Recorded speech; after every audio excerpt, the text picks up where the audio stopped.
And so, did you feel a calling to start to teach these out to the world and travel? And was there a calling you had? No.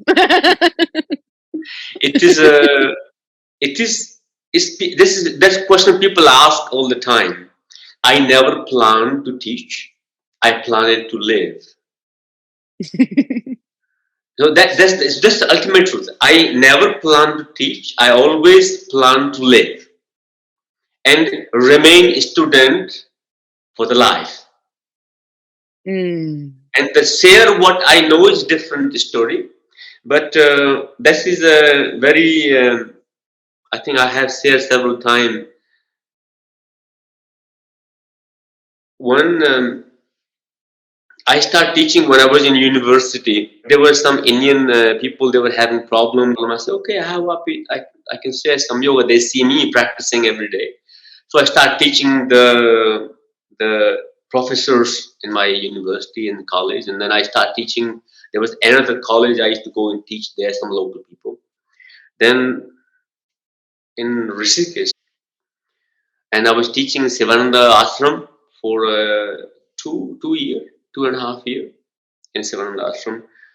And there was one Swami, who was a very good friend of mine, and he said, "We come and practice. We practice together, and then you can teach the class after." So I started teaching there. Just naturally happened. And then I went to one class. There was one teacher who was teaching. I could not understand what he was teaching, and doing some odd adjustments. I said, "Please don't adjust me. I'm okay." And he said, "What do you know you do wrong?" I said, "There is nothing wrong or right. It's just a learning process. Maybe I'm just learning. I don't see things as a wrong and right. It's just all Yes. learning process. You Yes. just growing day by day." Yes. So then he said, "How long you been practicing?" I told him that time was like 2002. Like, so I said, "Long enough." He said, "You're still a student." I said, I will always be a student. I can never be a teacher. I don't want to be a teacher because you can never be a teacher. The moment you become a teacher, you stop. You think that you no longer need to grow. Your growth stops. When you remain a student, even while you're a teacher, there is a possibility you're constantly transforming. Hmm. So then I went to the head of that ashram, and then he asked me, "How do you know what you're doing?" Oh, I know a lot. And I just told him I understand some of things, and we start having conversation.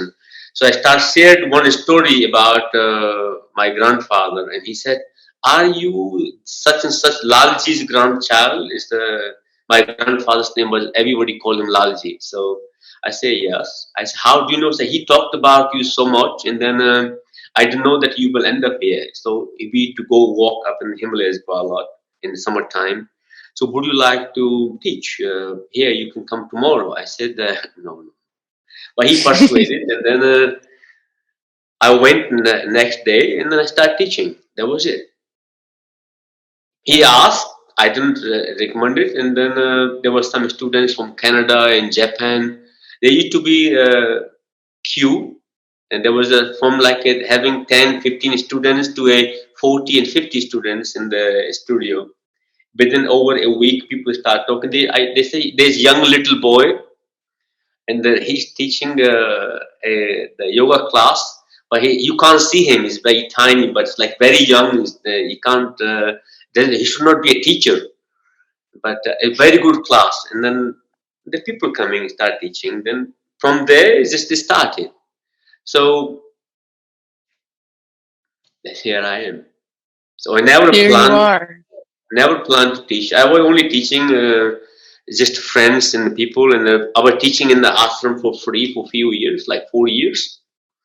Then my teacher said, "Go to the West and learn," because he realized that I'm getting a bit, what do you call it, egotistic and cocky, in one sense. And I was saying, "I'm very best. I'm the advanced, and this." He said, "You go and learn from the West because you can never be free um, till you have possibilities." So once you start claiming that you are renounced, you are enlightened, you are free from everything, he said, you are not free. Mhm.